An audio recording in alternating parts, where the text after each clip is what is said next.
and welcome back to Geek Warning, the podcast that puts the world's most interesting cycling tech into one place. I'm Dave Rome. This week, just a small team of us. Suvi Loppen, how are you doing? I am good. I guess for once I can say I'm not either tired or ill, so I'm very well. You're coming off the back of the illness. Yeah, exactly. You've left your home of Scotland. You're somewhere else within Europe. Are you able to tell us where you are? Or does that give away too much? I think it would give away too much. I'm in Southern Europe. Southern Europe, okay. For a bike launch of some kind? Yes, it is. And there will probably be some content quite soon where you will see where I've been. I'll just say that. All right. Road, gravel, mountain, cargo bikes? It is road. Oh, okay. All right. Or who knows nowadays, maybe it's all road. I don't know. I don't know all the details yet, so it's a surprise for me as well. You'll find out, and then myself and everyone else will find out later on. Yeah, exactly. Okay. How are you doing? Yes, I'm well. Thank you very much. I'm busy working from home, not somewhere in Europe. Just trying to get through some bike reviews that are way overdue and getting through the threaded that will be coming out the day that this podcast publishes. So keeping busy. Yeah, I'm working on a list of tools that I feel every cyclist should own. So it's a threaded that perhaps is the sort of introductory article that I probably should have started the threaded series with 25 articles ago. But a year on, and here we are. I'm finally getting to the beginning. It's never too late. It isn't. Yeah, exactly. But it might be. So anyway. It's not too late. I'm just still building my tool set. So I look forward to that. So I can actually have a guide for what I need instead of buying random bits and pieces here and there. And then realizing halfway through a build that I don't have a tool that I need. Yeah, so this list will take things really back to basics, and then I'll do a follow-up list in the near future as well. So that goes a bit more, the next level of tools, and then maybe a list after that again. So it'll be a list of lists. Well, before we kick off, I mean, this week it's just the two of us, and Brad's off somewhere fixing bikes, I assume. So, hello, Brad. We'll hear from you soon. But I guess off the back of last week's episode, we do have a little bit of a corrections corner. One of them is there's two corrections corners. One was a question that we answered for John regarding chain lines and one by conversion. He was going from a 2x group set to a 1x Shimano GRX group set. We sort of answered about the chain line being wider and having to space the chainring inboard. Just to clarify, 135mm and 142mm rear axle width bikes do share a chain line in common, but still that GRX stuff still does place the chainring pretty far out because it's made for that, I guess, a newer generation of gravel bikes that try to maximize tire clearance. So it is possible that on that bike you can optimize the chain line by bringing that chainring more inboard. So that's what we meant by that, by using spacers. So, but if you don't want to do that, it will work. It probably will fall within Shimano's tolerance of allowable working range. So figured that's worth clarifying. And the other one, we'd had a pick one where we picked our favorite side entry bottle cages, and I had an upset message saying that I really should have included the Arundel Mandible STR and DTR cages, which are carbon cages. I actually had two messages for this. They're a well-loved cage. I figured these people are right. I actually have used these cages extensively on a personal bike, and I agree, they're fantastic. They didn't come to mind as my pick one because they're approximately double the price of the Specialized Z cages.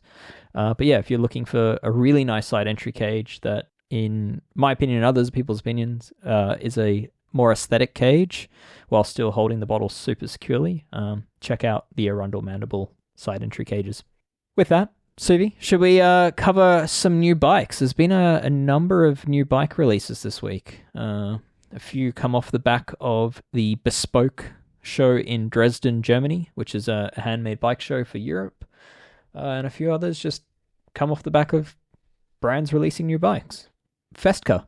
Yeah, Festka was one of the bikes at Bespoke, and quite an interesting one, a gravel bike from them, so Spectre, called. And they did say that it's a race-ready gravel bike, to quote them.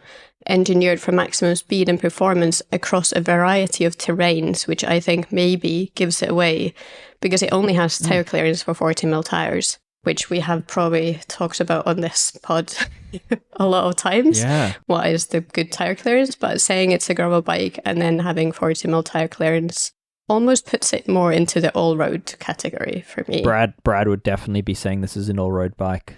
I would say they probably should have checked that box better. Sorry, it's a bad pun related to their location as a company. I failed at that one. That's a good one. Yeah, so I think What else? So yeah, Fesca, they're from the Czech Republic, and they're sort of probably best known for their handmade bikes, handmade carbon bikes, very high end, very fancy, quite desirable bikes. But this one does seem like it's sort of running a bit behind the times if you're calling it a gravel bike and it's maximum 40mm clearance. Is there anything else with this bike that I guess is worth noting? I don't think it's a very nice looking bike, Fesca bikes as they are. Mm-hmm. I don't think there was anything kind of standing out other than the tire clearance out of, very, very high build quality and build in general. So a very nice looking bike. Yeah. So sort of at the custom end of things, and priced accordingly normally. But you're looking at around about a kilogram for a frame set, which is pretty competitive for something that's not not made in specialist factories within Asia. So it does look very pretty. But yeah, I think probably one to rename as an all-road bike. Next on the list, also coming out of Europe, we've got Lapierre Zelius DRS. What's the story of this thing? Well, this one, I think it's an interesting, because it's like a trend of road bikes merging, or road bike brands merging two bikes together. So yeah, this one's basically merging together the aero bike and the climber bike, and the Air Code and the previous Xelis, I guess you pronounce it. I would again. I say Zelius. I would say How did you say it? I've heard Stelius? I've heard people say more Xelis.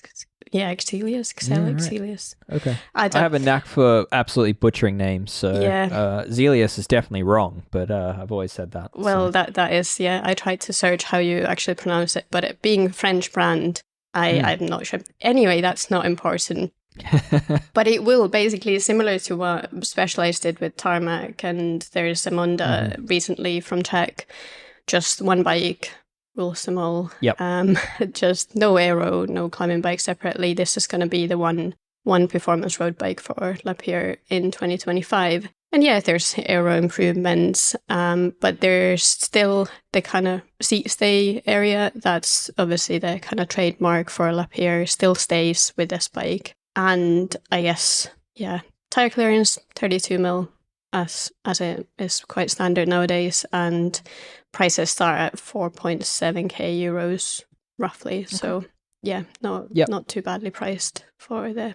And at that entry point, it looks like you're getting sort of a two-piece handlebar and stem, but with the hoses being routed through where you expect them to, through the bearings of the headset. I would say this thing actually looks surprisingly aero. Like I know looks can be deceiving, but you look at it and you think it's their new aero bike, and more so than say the Specialized Tarmac, which doesn't look like a full-blown aero bike. This thing has some deep profiles on it. It does, and it did. Lapierre did claim 15 watts faster than the Air Code, though. The more I was trying to figure out what's faster than what, the more watts I found. So I'm not exactly sure what they wanted to say, because I feel they said a different thing in the press and then in their actual website for the bike. So it's some watts faster than the previous models, to say the least. Yeah, sure. But definitely, has that aero look still. Yep, aero look, and a little bit heavier than the previous lightweight exclusive climbing bike, but from what I saw, it was like less than 50 grams in it. So really not a big weight increase over the lightweight bike, and I guess claimed to be faster than the full aero bike. So definitely converging, I guess, the elements or attributes of both into one. So I personally like this trend. I know I think I've heard Ronan argue somewhat against it because he feels it's kind of like jack of all trades where the bikes end up being compromised, which I get, and some brands do it better than others. But Suvi, what do you reckon? I quite like it because I would say I'm terrible at making decisions. And I think, no, I think, but yeah, but also in general, I probably wouldn't go for the aero bikes anyway. I'd much rather get a climber bike. But I think it's nice that you can combine for everyday riders. I think that just the gains that you get and the needs that you have, I think it's nice to see from brands. I think it's acknowledging that we don't necessarily need a specific, and many people can't have a specific bike for two different riding purposes. So I think it's a positive thing, as long as it isn't a huge compromise on either, I think. Yeah. Yeah, I think, I mean, for like genuine professional level racing, it does make sense to have bikes optimized for, you know, certain moments of key moments of a race. I kind of understand the argument there where, like, you know, sprinters should have the most aerodynamic bike they can, and climbers should have, you know, the bike that sits on the weight limit. And, you know, having a heavier bike that is also less aero than the most aero bike a brand can make is compromised for professional racing. But end of the day, I mean, these bikes exist for the consumer market. Professional cycling pros ride bicycles in order for them to sell the bicycles. I mean, that's where the sponsorship money is based. And for me, from a business point of view, it just makes sense that these brands don't want to dilute their sales across multiple models that are forever in flux of needing to be updated. I don't know. It's, at least from the viability of like a bike shop point of view, it makes sense to have one model that you can sell at different price points rather than having two models, different price points, different colors, and, you know, all the variations on that. It just makes the business too hard. So yeah, I know that point of view upsets some people, but I think it just wasn't sustainable for these brands given the size of the road market these days and the amount of competition there is. I just don't think it's sustainable for every brand to have two racing bike options plus all the price points plus all the colors. So yeah, I think fundamentally that's where this is coming from. Anyway, Lapierre's now joined the fray as far as that is concerned. Another new bike on the list, yet another one out of Europe. Orbea have a new endurance road bike, their budget road bike, the Avant. Aluminium bike. They've updated it, overhauled it. There's some interesting things going on with this bike. What took your eye on this one, Suvi? I think the main selling point, obviously, main unique selling point of this one is definitely the service box, as they call it. So there's a new way of storing your things on the bike. It's this kind of storage box underneath the down tube, sorry.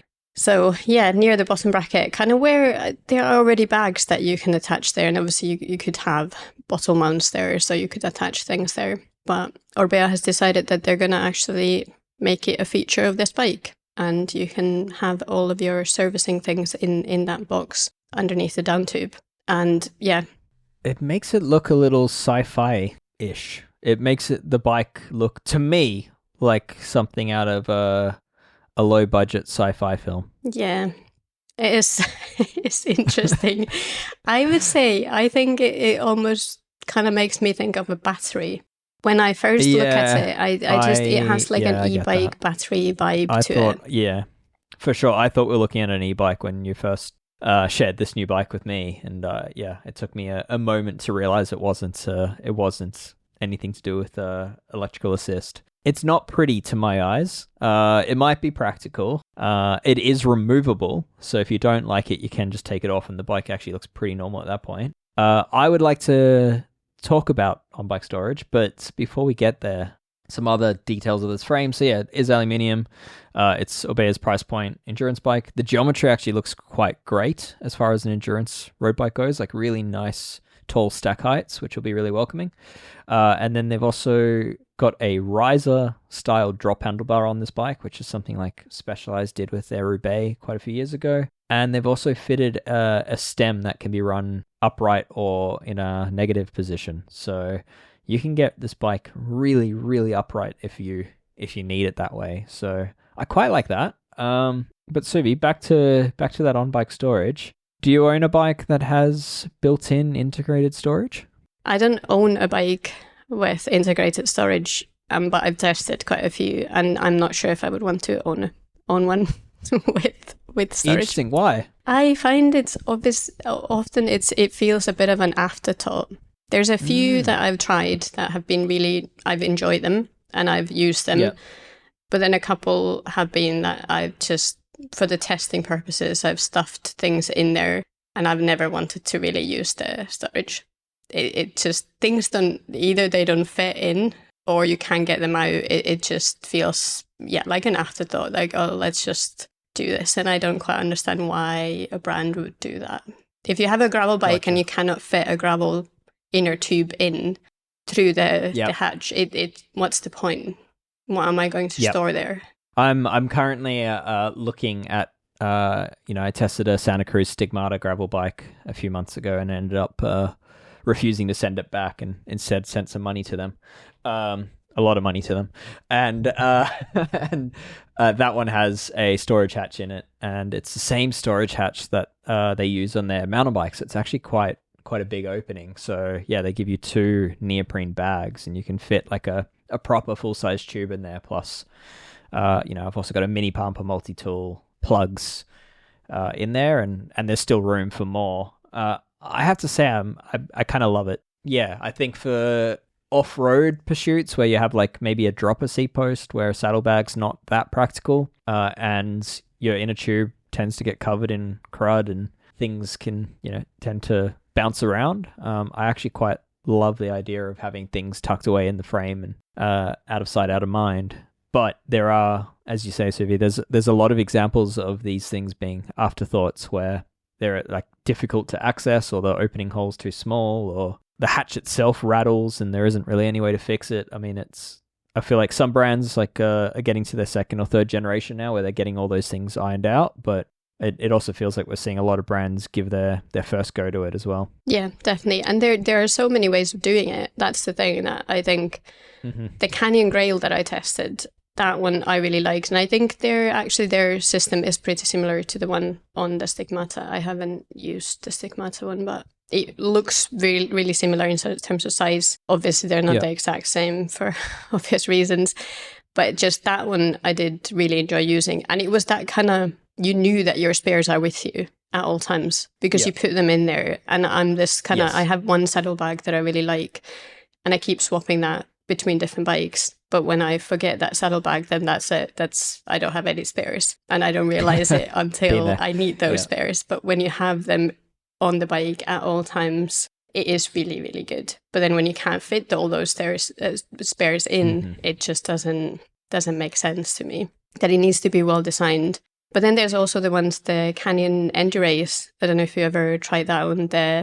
Has the top tube one. So it's this kind of almost like a long sausage.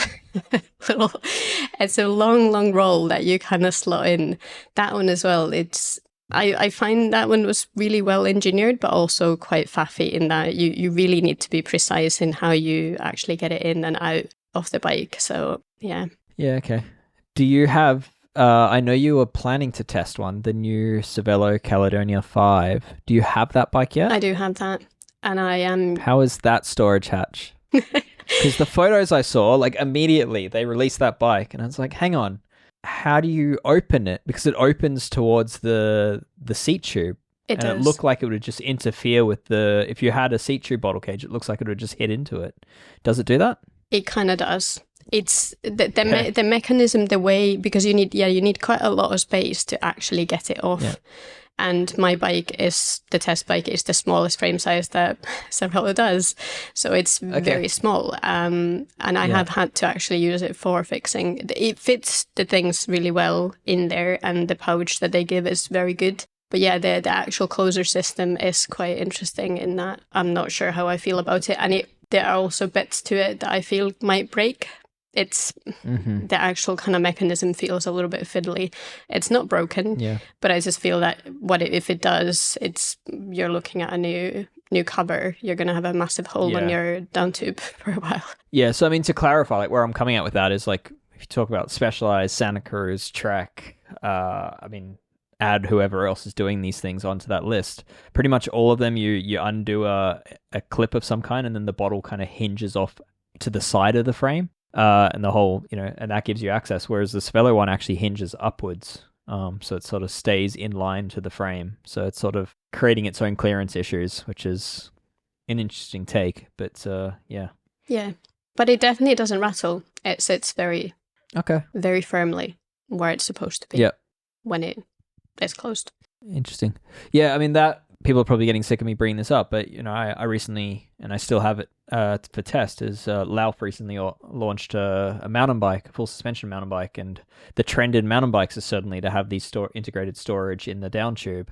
And Lauf, despite having a really massive down tube on their bike, decided not to do integrated storage, and their reasoning was that you want to keep carbon fiber in as straight of a path as possible, and a storage hatch basically forces you to ruin that natural path, that natural structure of the carbon fiber, and that you then have to reinforce the frame quite a bit to come back to the same strength levels. So yeah, I mean, there are some brands out there that are like, no, this trend is silly because it is a compromise to the frame. It adds significant cost, adds weight, and just strap the thing to the frame.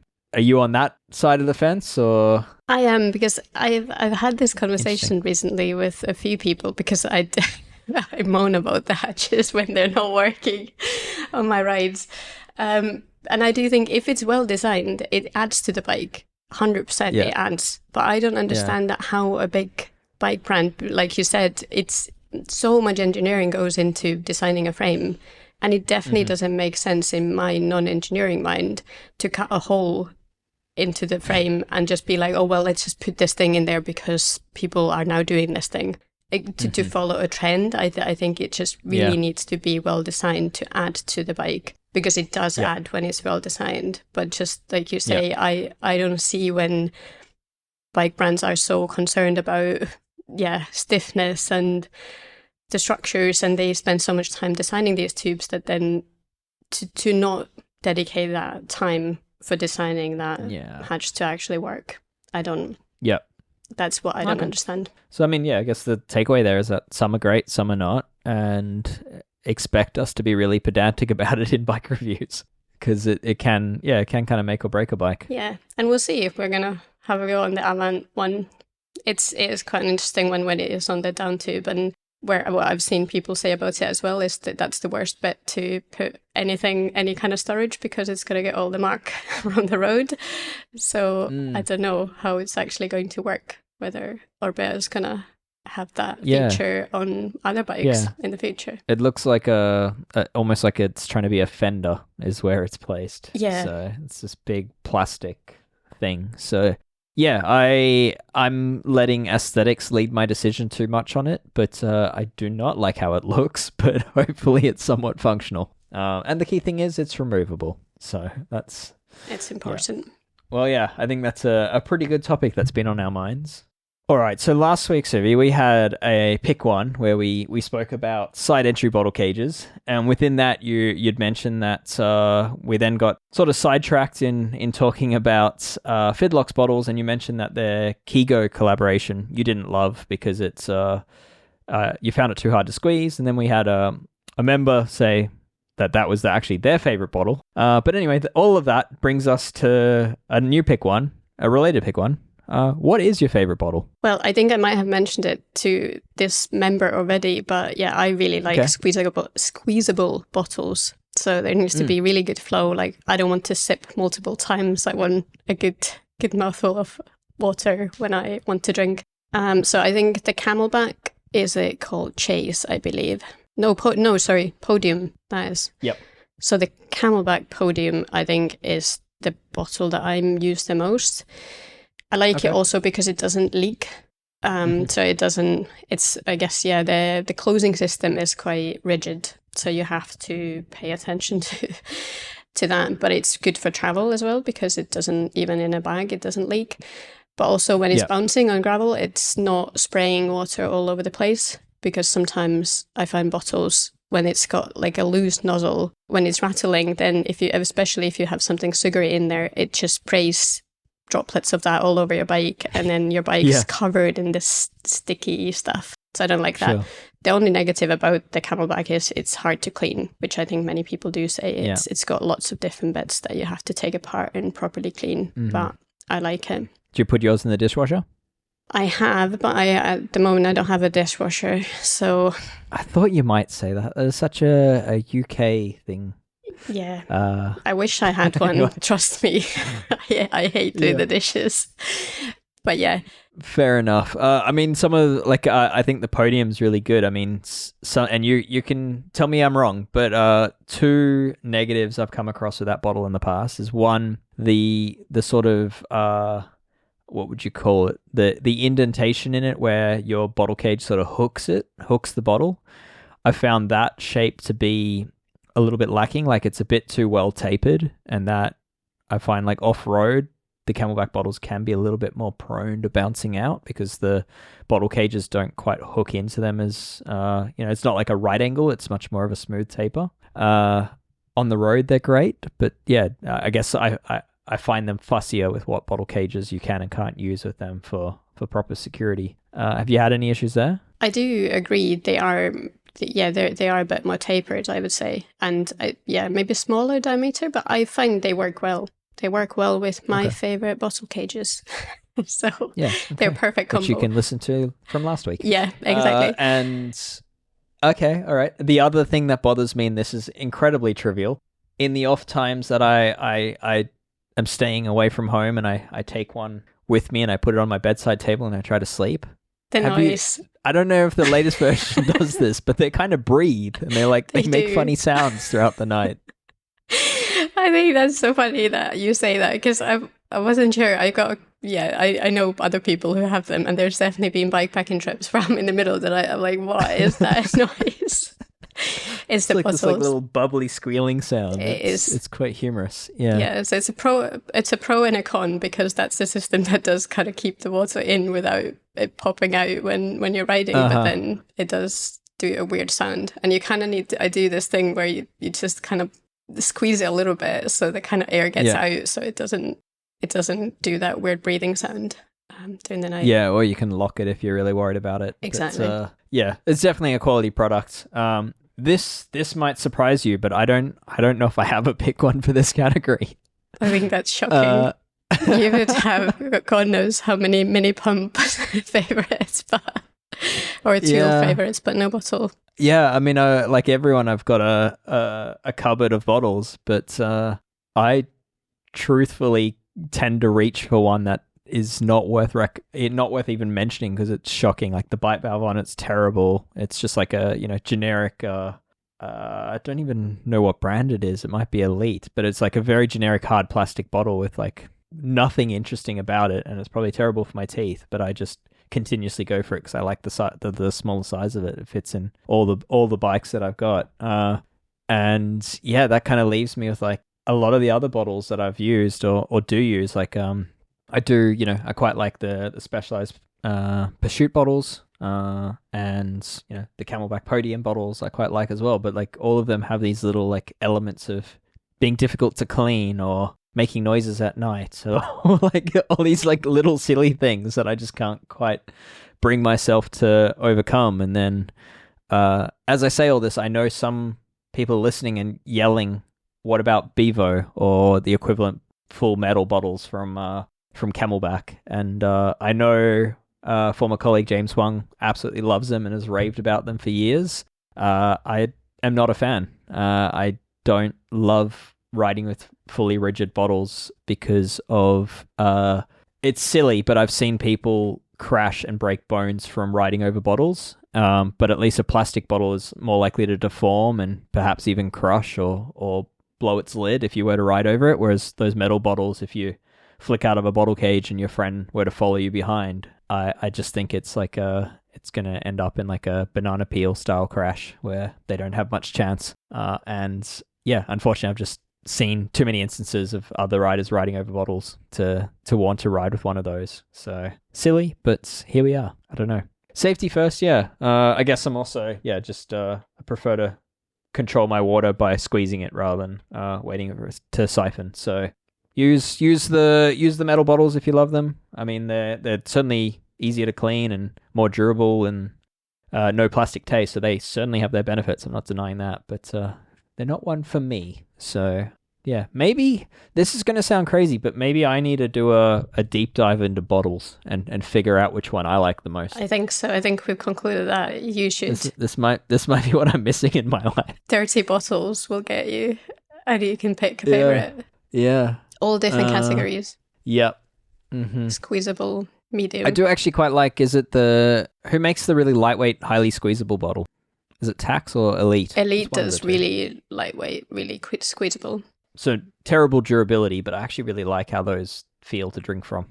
And they're crazy light, so it appeals to my inner weight weenie. And they're very small as well.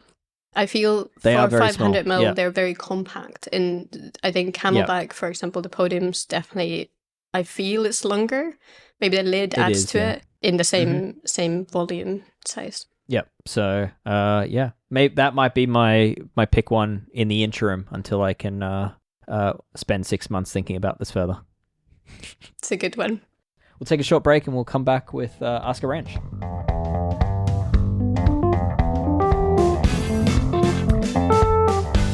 All right, so Ask a Wrench. Obviously, Brad's not here, but we're still going to get through a few questions. And yeah, it's all headset themed, which is fun. Yeah, the first question is from Mike of Highlands in Scotland. Listening to the recent episode about the Ring of Death on carbon steerers, I was reminded of a case I had in the workshop that I've actually got in right now, where there was a small indentation worn in the back of the upper bearing seat area, about 0.3 of a millimetre, so that's a little over 10% of the steerer thickness. I got a quote from a reputable carbon fibre repair company here in the UK of about £200 to get this repaired, and they say it'll come with a lifetime warranty. There's no obvious damage to carbon fibre itself. Again, it's only 0.3 of a millimetre, and it's only around the back half of the bearing seat area. So my question is, obviously, I would like to say to the customer, just buy a new fork. Problem is, it's a 12, 13-year-old felt F75, and a replacement fork is just not available. The repair agent is convinced that they can do this safely, and they're prepared to offer a lifetime warranty for it. And I don't want to go back to the customer and say, you're going to have to buy a mismatched fork, probably with the wrong angles, geometry, etc., and it's going to cost you £400 or £500 if I can save binning this fork, instead getting it repaired. What do you guys think about this? Is this a legitimate practice for a bike shop, or should we be saying, no, you can never ever repair a steerer under any circumstances? Cheers. I figured let's get an expert to answer this. So I called up Raul Lucia of Lucia Technic. He's one of the veterans of carbon repair in the bike industry. I like a brains trust on this. Someone that a lot of brands consult to. Runs a carbon repair business, formerly from the aerospace world, in the safety side of things specifically. So yeah, true expert of the game. And Lucia Technic is the company he works for. If you want to see some of his work, he's on YouTube, he's on Instagram, pretty vocal about some of the industry's manufacturing problems. But anyway, here's my chat with Raul answering this one. Hey Raul, how are you doing? Yeah, very well, and you? Yeah, doing great. Figured this question asks some things that I best not answer myself and rather go straight to the expert. So, Raul, we've spoken a lot on the podcast about the Ring of Death on forks recently and in the past. I guess, yeah, you're the brain trust on this. So, how would you answer this question for Mike? Yeah, it's obviously every fork is sort of a case-by-case situation. What is described about 0.3 of a millimetre, and that's sort of right on the threshold of where I'd sort of consider repair being possible. Any more than that, and I'd just go, no, I think that's beyond it. I would recommend scanning the adjacent area. You know, basically, the Ring of Death is repairable in some circumstances. The repair is done there's additional reinforcement put internal into the steerer as well as external. So you're basically reinforcing the whole steerer. But the reason I'd recommend a scan in the area as well is to make sure that there isn't any underlying other damage like delamination or some manufacturing voids and things like that, because then the repair won't be effective, right? You need good material to repair to. I've had a number of forks come in for Ring of Death repair, and then when I've scanned it, I've said no, this is beyond a repair. So but based on the scan, so it is very much a case by case. The other thing to be mindful of is depending on the headset alignment in the frame. That's a big cause of the Ring of Death. So I've had a bike come in. It was about a year and a half ago with quite bad Ring of Death. I recommended a replacement fork in that case. The bike came in again just recently for another issue. When I inspected the fork on it, the Ring of Death had returned.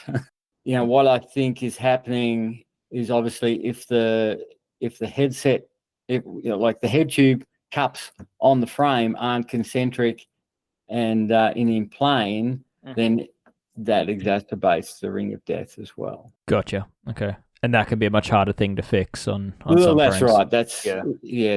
That's in the frame. So it seems to be some frames are more susceptible to it than others, and those frames typically have molded bearing seats in the head tube. Is there any advice you give to knowing whether that is the cause of the Ring of Death? If you can feel it when you fit the fork, like it doesn't line up perfecly. Yeah, that's right. Okay. And you rotate it, and you can feel a little bit of tightness in the bearings. Or if it's really bad, when you watch, like you just place the bearing and the retaining ring in, but don't put the cap on, and just rotate it slowly, and you can see if the retaining ring is moving.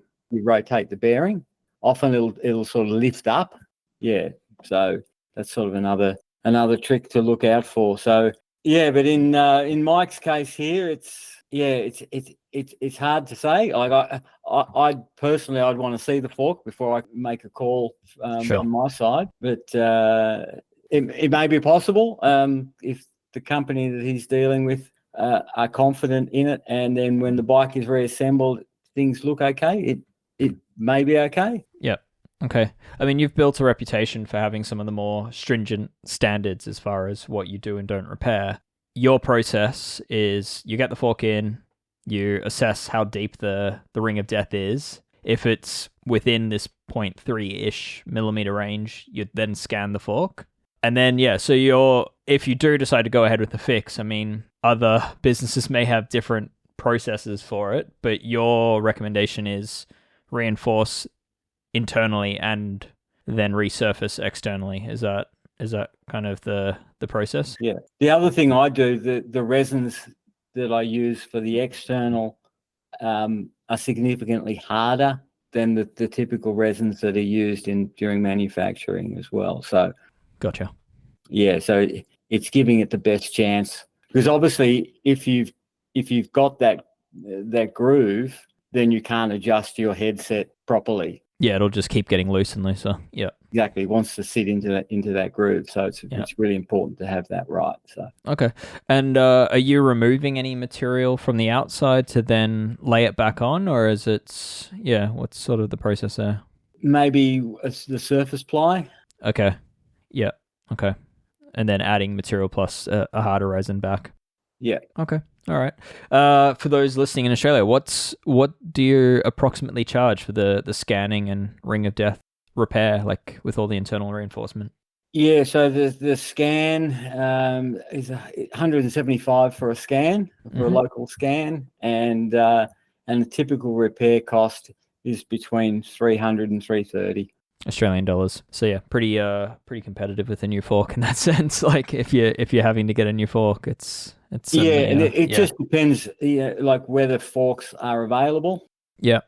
Yeah, that's sort of the big thing. The way brands seem to change things, and everything's proprietary, and then the paint doesn't match.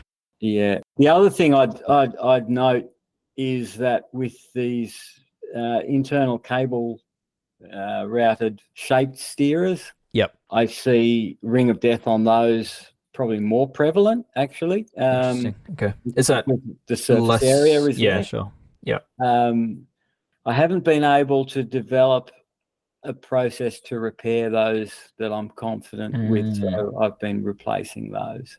Okay. Yeah. Just with the shape steerer. I mean, the BMC one, for instance, has got like a syntactic foam throughout the whole steerer, so you've got no access to get inside to it as well. So, so that's more problematic. But is it all the shape steerers? Would you say seem to be more prone to it? From what you've seen? Again, I think it comes down to if the head tube was with the bearing seats were concentric and plane, then you probably wouldn't have a problem. Okay. I think that's the primary cause.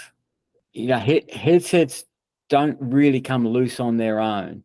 The stem, which is clamping it, you know, people have the misconception that I need a better compression plug because it's pulling out. It's not pulling the compression plug out; it's pulling your stem up. Yeah. And so the forces to do that are significant. And so you know, if the bearing seats aren't concentric and in plane, then you've basically you've got a cam type situation, and it's so every time you turn, you're forcing things out of alignment, and it's in some cases it's also sort of rocking itself as you're just like descending. The forces of that out of alignment can cause like if the bearing seats aren't concentric, that sort of explains why you get the ring of death on one face of the fork, usually the aft face or the forward face, because the bearings aren't aligned. So you're constantly putting a load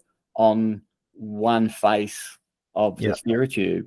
So that exacerbates it. I know there's going to be some mechanics wanting me to ask this. I will, which is, you know, there's head tube facing tools out there, reaming and facing tools. And say like Park Tool, for example, they offer a whole range of like different reamers for facing IS, you know, the bearing seats basically.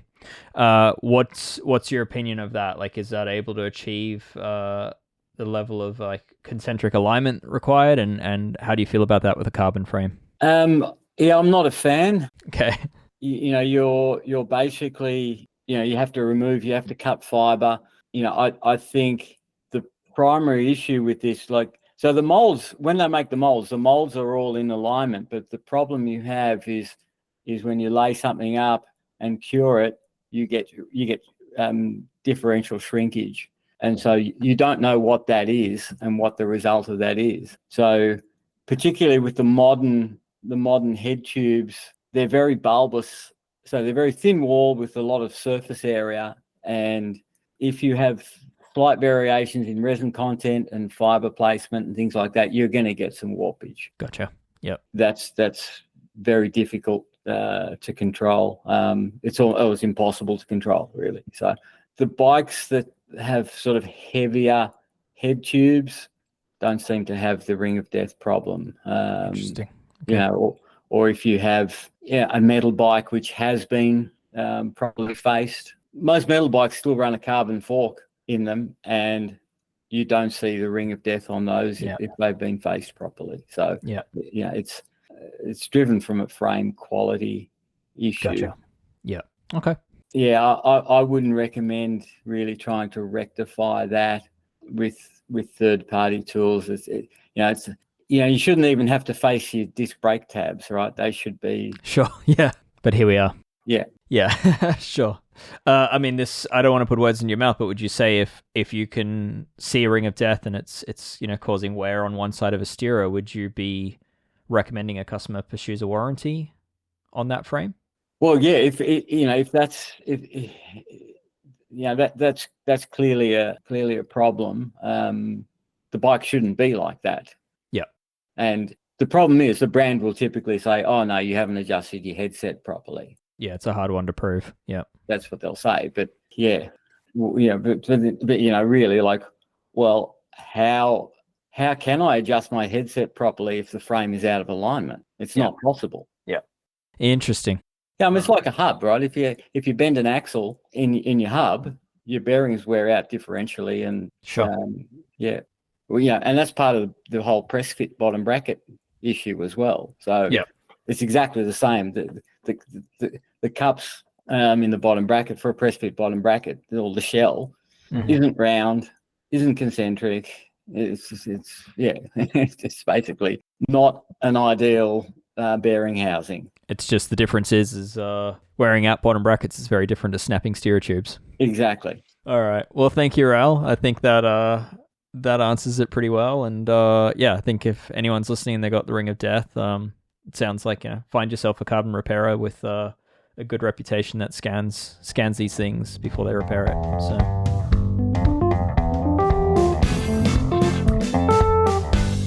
All right. Well, there was the chat with Raoul. Yeah, head to Lucia Technic to follow Raoul on Instagram, where he's pretty prominent, and yeah, otherwise you'll find him on YouTube. And yeah, for anyone in Australia, he's well worth checking out for any carbon repair needs. Definitely a trustworthy source. So, Sivi, let's move on to the second question. We've got a question from Jeff in Greenville, New Hampshire. I have a circa 2015 Kona Jake the Snake cyclocross bike, which I love dearly and have taken on many gravel adventures and cyclocross races. Of course, I'm still using it, still planning to race with it next season, most likely. And I finally decided that despite numerous PSAs and possibly some other discussion of it at the old place from some of the geeks, that I should finally take apart my headset and do some servicing on it, or at least take a look at everything and see how it was doing. Of course, the headset is a retainer style, which I think was possibly a questionable choice from the manufacturer, but otherwise I love the bike, so I can't complain. And I'm fairly certain when I was cleaning everything up that there was some etching or pitting on the crown race that the bearing sits on for the fork crown. So my question is the only solution to getting a headset that rotates completely smoothly to just get a new fork, which I might need to do at some point anyway, just for maintenance or care purposes, and then get a different crown race on it so that I can then care for it better? And or is a cartridge style headset something that just requires a totally different set of bearing races anyway, because the shape of the bearings, if they're cartridge style, are going to be different than the retainer ball style that I have right now. Thank you so much. Really enjoy listening to all the geek outs. Have a good one. Right, Dave. So what would you do with this one? I would get a new headset installed. So yeah, a fresh headset will come with a new crown race. It'll come with a new upper top cap, fresh bearings, and all that. And all of that will install neatly and nicely into that frame. So yeah, I think that's definitely the best course of action. It's the easiest course of action, and it's given that you've got pitting on the crown race, I wouldn't be trying to reuse that headset in any way. I'd just replace it. But yeah, I mean, that's a job for a shop. Take your bike into a bike shop. The headset that you've got is a common zero stack style headset, so it needs to be knocked out of the frame and a new one needs to be pressed in. Likewise with the crown race, that needs to be pulled off the fork and a new one knocked on. And there's specialist tooling to do that. So that is my suggestion: is have that headset replaced and just have a professional do it. Cheaper than buying the tools and potentially causing damage by doing it wrongly. It's definitely one for a pro. So yeah, but enjoy it. That'll give your bike a new life. And lucky last, we've got a question from Patrick in Maryland, United States. Yeah, also headset related. Let's hear Patrick's question. I've got a 2022 Domani SLR7 with the front ISO speed. I bought it secondhand off a friend, and it's got about 1,000. I put about 1,000 miles on it. Doing the normal test for headset wear, where you hold the brake, see if it rocks back and forth. There's a little bit of give and rock back and forth. In any other bike, I think that was a worn headset. But I know that the Domani has this sort of shaft in the middle that allows some play to give some give over rougher roads. How do you know the difference between normal movement with the Domani ISO speed or a worn headset? Thank you very much.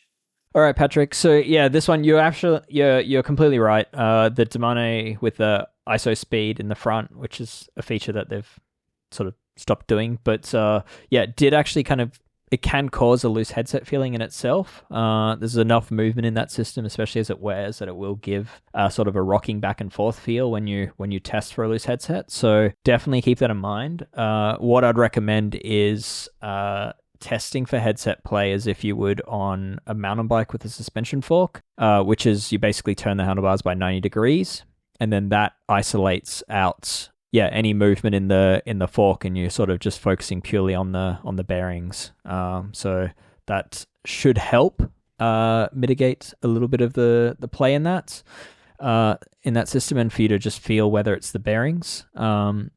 Alternatively, I would also recommend on that bike, sort of you can feel for headset play based on any movement in the headset spaces. So while you rock it, try turn the headset spaces that are beneath the stem, try turn those or the headset top cap, and if they move while you're rocking it, then you have insufficient tension in the headset and needs to be tightened.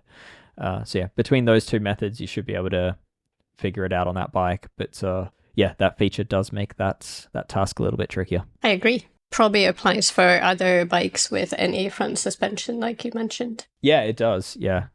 So it's always a good technique, and especially bikes with telescoping forks where there's you often will have a small amount of bushing play, because a small amount of play is somewhat needed to not have excessive friction. It'll often make it feel like there's a loose headset. Even some disc brake rotors or disc brake pads can make it feel like you've got a loose headset by rocking it back and forth. So it's good to use a few different techniques to figure out where that play's coming from. And turning the handlebars or trying to turn the spaces are pretty reliable ways to figure it out. So not just for the trek. On that, if you have a question for us, please feel free to submit it if you are a member. escapecollective.com/hello is where you can ask your question. You can introduce yourself, tell us where you're from, ask a question, try to keep it brief. And if it's related to a specific bike, tell us what bike it is. Happy to answer it, and we'll continue to answer them every episode. So we'll hear from you soon. All right, so before we wrap it up, we do have a few more little pieces of tech and fresh news out of the industry. So, as a reminder to everyone listening, on escapecollective.com, we have begun having a daily news, which every day the article gets updated with the latest news, and we're now including tech in that. So you can jump on there every day and find out what new bike or key component or industry news has come out over the last 24 hours. And it's we keep it brief, normally a paragraph or two, so it won't take you very long to stay in touch with what's happening each day. So jump on to our website. That article is not behind the paywall, so you don't have to be a member to enjoy that one. You just have to be a member to enjoy our really, really good and unique stuff. Right. So first up, quick tech bites, Rocky Mountain Element, a new mountain bike. Dave, you want to tell what it's about? It's a new cross-country / down-country style, racing style bike. They've updated it. This is a pretty hot category. A lot of brands are updating their bikes in this space or entering this space of the sort of 120 mil travel bike that's capable of being raced in World Cups, but also the sort of mountain bike that people just go and spend all day on. Rocky Mountain, they've had the Element for, I'm going to say, decades at this point. And this latest generation moves to a suspension layout that a lot of other brands have adopted, which is sort of a flex stay and rocker link, which is a nice lightweight way of making a stiff bike. So in the process, they've dropped about 350 grams from the frame, which should put it around about 2 kilograms with a rear shock for the frame set. They're offering it with a 120 mil travel rear. You can get it with a 120 fork. They're also offering quite a few models with a longer 130 mil travel fork. It's 29 wheels only. What else to tell you? There's capacity for 2 water bottles, like most bikes in this category. Interestingly, their smaller sizes, specifically the size small, can carry 2 water bottles, but only if one of them is a fidlock, which is kind of reminiscent of what we saw from Lauf. The extra small size CV can only take 1 bottle, so a few concessions there. Complete bikes start from $4,500 US, so a nice carbon fiber option. this one looks pretty great to me. I really like the geometry numbers on it. I'm keen to try get one for test. So, Rocky, if you're listening, my hand is up. It does look like a nice little bike. And then next up, we've got some industry news from Vista Outdoor that has agreed to sell Revelist to an investment group for quite a bit of money. Yeah. What is that amount of money? That is how do you even say that? 1 billion, 1.125 billion US dollars. Revelist. So yeah, they're kind of, I mean, to give you some background on this, Vista Outdoor is this big conglomerate of outdoor brands, and they also have quite a lot of investment in brands in like the military space and firearms. And they came under fire and ended up having quite a lot of boycotting around them because of their links to guns and school shootings and all these things that were happening within the US. So their recreation brands, which include, and it's a pretty significant list of brands, it's like Bell, Giro, Blackburn. They now have Fox Racing clothing, which is huge, and also Camelback. Those brands are being boycotted due to the link to Vista Outdoors' main business. People didn't want to support them. So to get around that, it seems like they set up Revelist as a completely separate company, and they listed it publicly as a separate entity, but it was still kind of under the banner of Vista Outdoor, even though it was being run as a separate company. Basically they've split off this all these outdoor brands, and some of them are hunting related. They've split off this division of outdoor brands with the goal of basically selling it, and they've successfully done that. So yeah, there will be a greater division between the sporting brands and those that are being supplied for war. Yeah, it's an interesting one. It's a very, very big sum and a very big sale when you consider what those brands are and how big they are in the cycling world. Definitely. Yeah, it's a lot of money. Indeed. Lucky last, Suvi, is Chris King. I'm surprised that this didn't already exist, to be honest, but Chris King now have a seat post collar / clamp to match the anodizing of your headset or hubs if they have Chris King branding. It seems like one of those details that I don't know why they didn't have it 15, 20 years ago. But any other details on this one? I mean, no, it is pretty much what you just said. I think it has caught a lot of people by surprise that this didn't exist, and now it does. So you can have a perfectly matched bike, which is amazing. Yeah. I'm even more keen to get everything matched now. Yeah, so this product brings up a question in my mind, which is if you were to have a frame that has a round seat post and an external collar that allows you to replace the seat post collar, are you getting one that matches your hub and headset brand, or are you getting one that like matches your seat post brand, or are you getting one that just matches the frame brand? You mean the color, or what do you mean by brand? Or the brand? Yeah, I mean, like you often hear people wanting to match like their seat post to their stem and handlebar brand, like keep that all uniform. Like that's quite a common thing for a lot of people to do. But yeah, where is your heart at with this one? I'd say the hubs, and you're matching it to the hubs. Yeah. Interesting. I think I'd just match everything to the same. If I was going this route, this is $48 for a seat clamp. Yeah, it's premium. I think at that point I'd be brand loyal in everything possible. Okay. Yeah. Anyway, yeah. Choice is a good thing. What would your view be? I'm so boring these days. All my bikes are like bordering on black. So yeah, all my seat post clamps are black. And therefore at that point I'm just like picking the one that works the best. Yeah. And seat post clamps are one of those things that like most brands have figured out over the last 10 years, and the ones that come with frames tend to never give me reason to complain. So I tend not to change them too often. Yeah. But yeah, the most recent one I changed was I changed one to a wolf tooth, which I was quite happy with. But even the stock clamp was fine. Yeah, I do think this is like a special item that definitely doesn't really add to the functionality of the seat clamp. It would be like, for me, this would be something that I have a dream build, and it just everything matches. This is the final little touch that you didn't know that you needed until now. So yeah, if you've invested in Chris King hubs or a Chris King headset, now there's an extra item for you to buy. Very much so. All right. Well, on that note, I think it's as good of a place as any to wrap up. Suvi, thank you. Good to see you again. Good to see you too. And enjoy your time wherever you are. And yeah, enjoy the bikes. I think you're going for a ride in a few hours to test something out. In the rain. Maybe that gives another hint to where I am. People can go search where it's raining on. Yeah, we're recording at the time of recording. Wednesday morning, Italy time. Yeah, Central European time. So I just gave it away. You just gave it away there. Did you notice? Oh well. There's many brands in Italy, so there are many brands in Italy. Anyway, yeah, no need to investigate that one any further.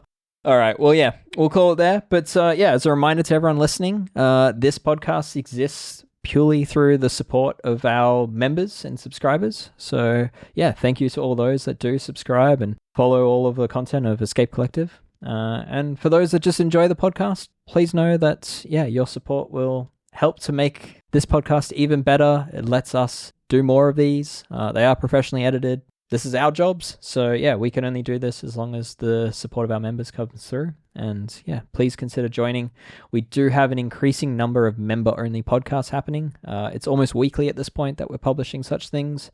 And of course, on escapecollective.com, a lot of our content is now behind a paywall.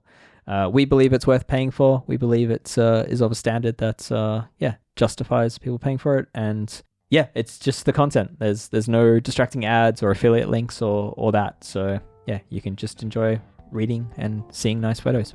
All right, on that, hope you have a great week. And yeah, we'll speak to you again next week. Happy riding.